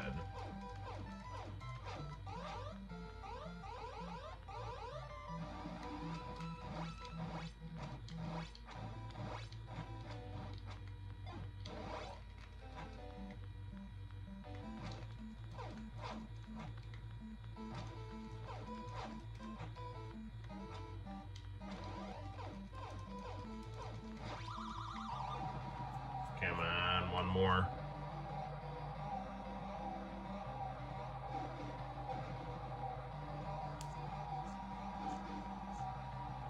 Oh, he's up at 8.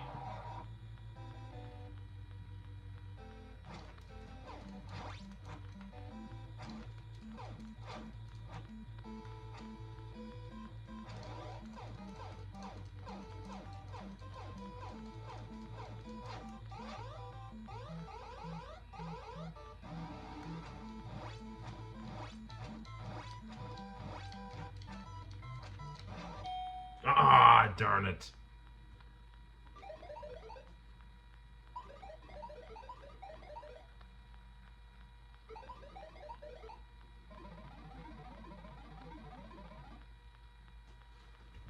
Imagine if this was called Chris Tyson's Punch-Out.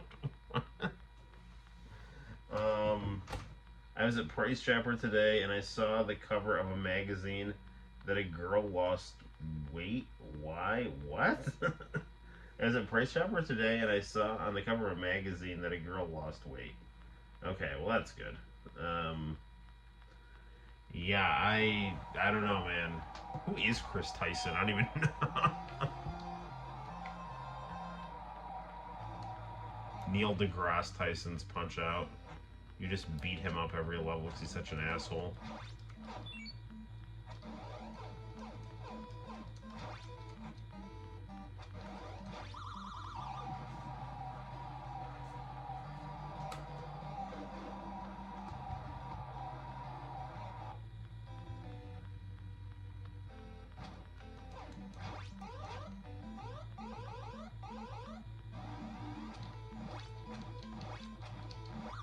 Darn it.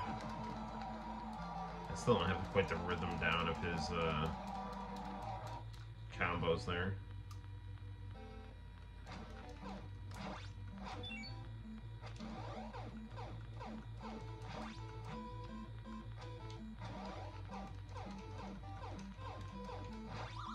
There we go. Maybe it's better if you don't know. I guess so.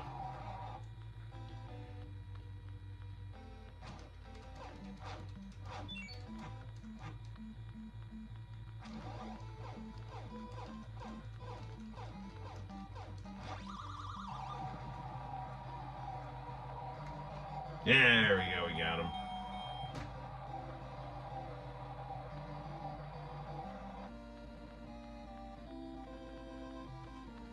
We do have a new champion here. It's a long story.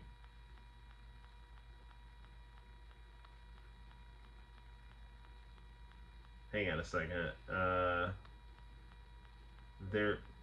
Nah, I'm kidding. There's one part of that everyone likes. Maybe not that long. One part of what that you like. I think I'm missing something here. Well, okay. So this was. We'll just save this for now. Say. Okay. Good times. Do. I have a feeling I'm going to end up hearing this story, which is fine. I don't care. The controller won't stay in the port, though. There we go. Okay.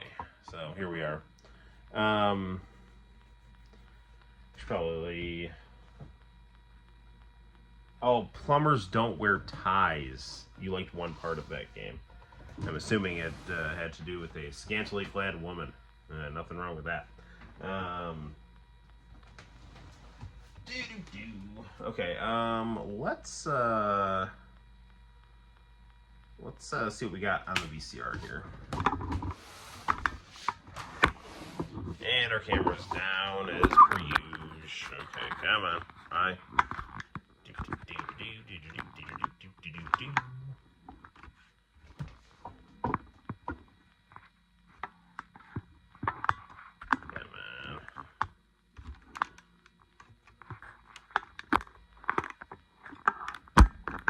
This is so freaking annoying. Maybe tomorrow I can buy a new one of these.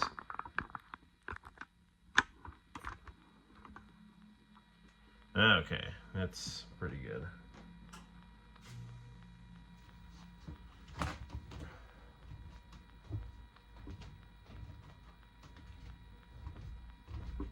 We'll shut off PS4 here, PS5 here. Okay.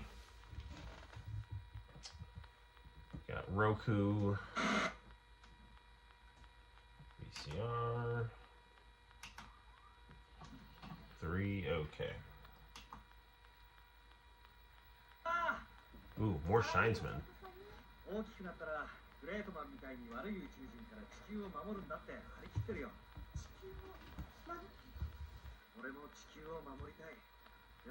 Do you have the stream on the laptop? Yeah, I do. I'm looking at my laptop for the chat.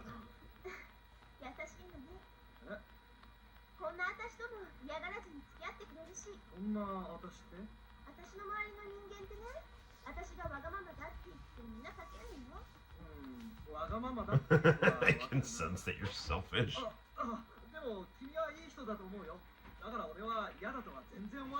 Camera adjusting has an ASMR quality to it. Oh, there you go.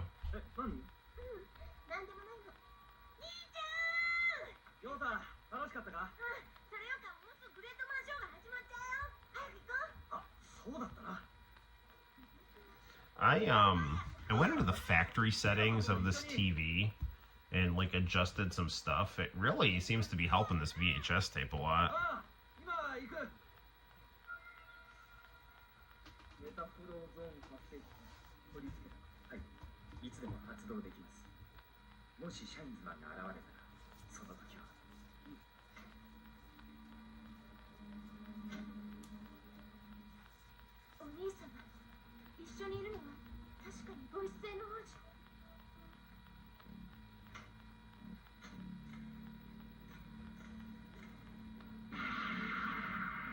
This is where the Shinesmen fight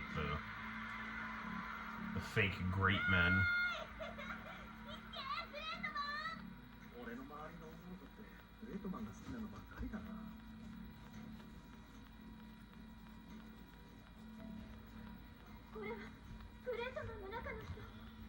I also like that you make it like we're all in the room with you. Well, you know, that's what a good live streamer should do. Sorry, I'm in the shot there.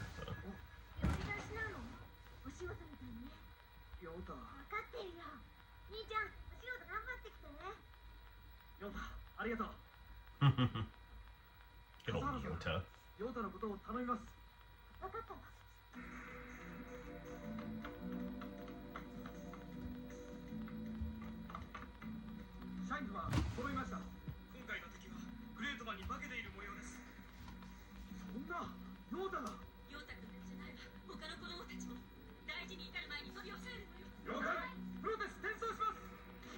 I really do need to do just a straight up review of Shinesman. I need to do some anime reviews.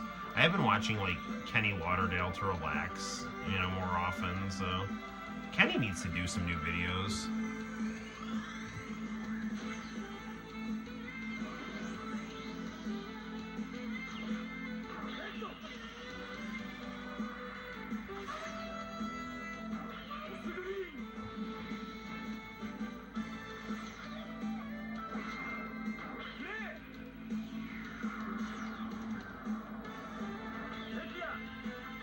Like the 2D Mario next to the TV, yeah, so do I. I got it at GameStop.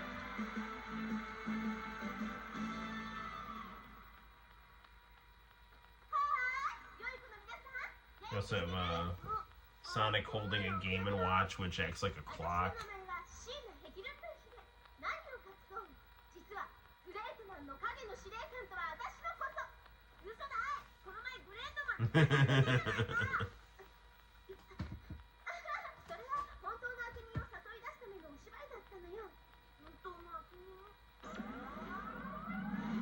Just the timing.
So, you know, at the start of the chat, we were talking about Japanese anime, and, you know, this is, I think, a good example of some really good Japanese anime in terms of having a lot of, you know, personality, originality, but, you know, kind of operating within, like, a Geist, you know, spirit of the age.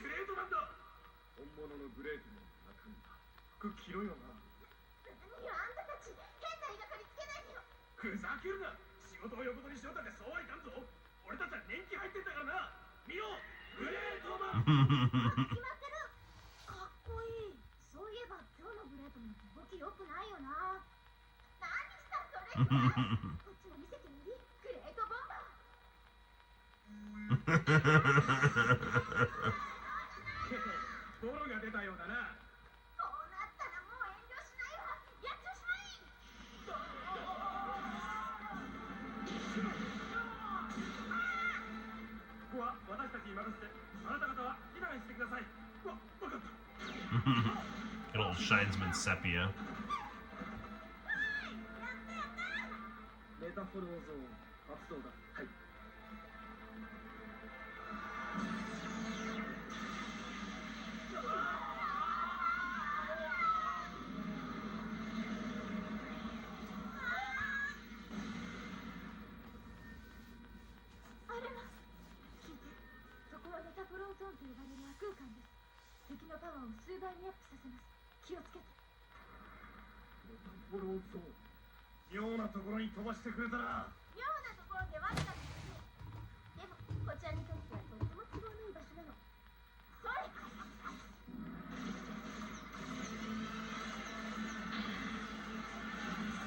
Oh no, the Shinesmen aren't playing on their home field.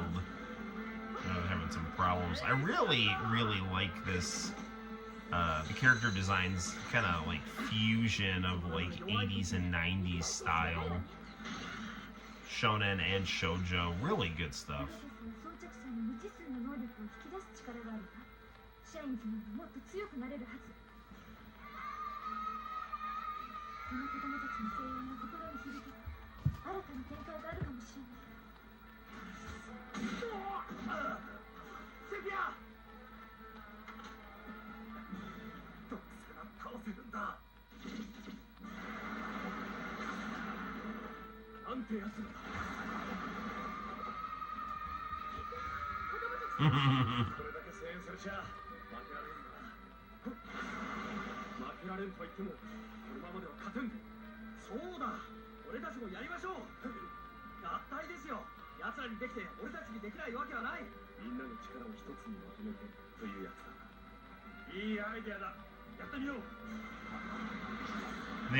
They were showing O-Ranger on Tokushotsu on Pluto TV.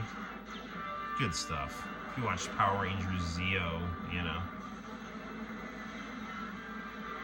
I mean, I liked the original Power Rangers cast on Zeo a lot, but I really do like the music on O-Ranger. especially the opening credits, and how they'd play it during the mech fights.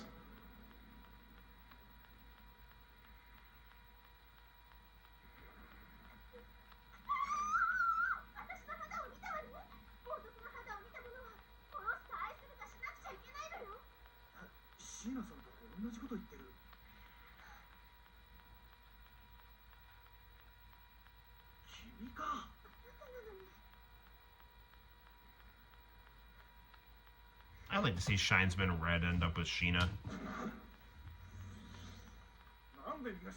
I'll like anime couples ship them.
Sticky.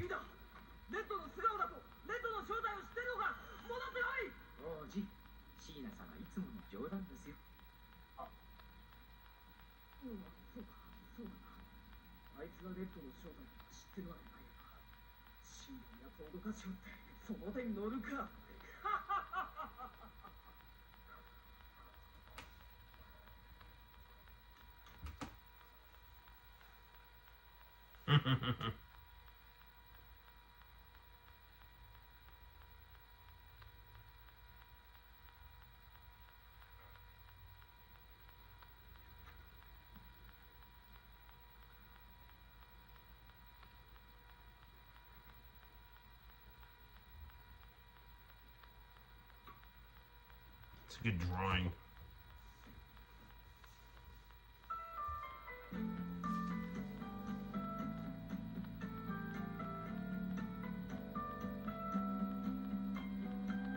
I didn't watch the video. I saw the thumbnail and didn't see Inez. Are you talking? Oh, the Resident Evil. Yes, I did. I did see that. Inez is not in it. It's got Rebecca in it though. They did a new one. It's got I don't know how I missed that comment in the chat. Yeah, no. Dude, I love this artwork here. And I love this song too.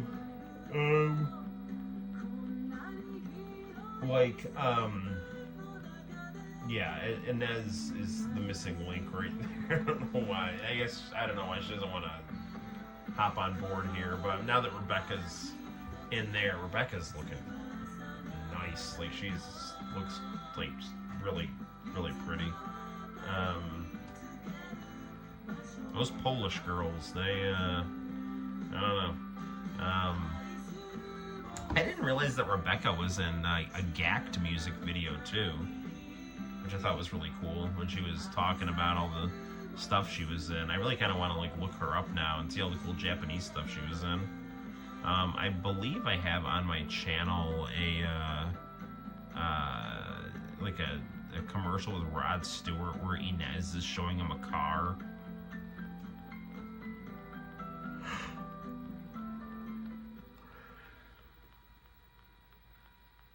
That's a really pretty song.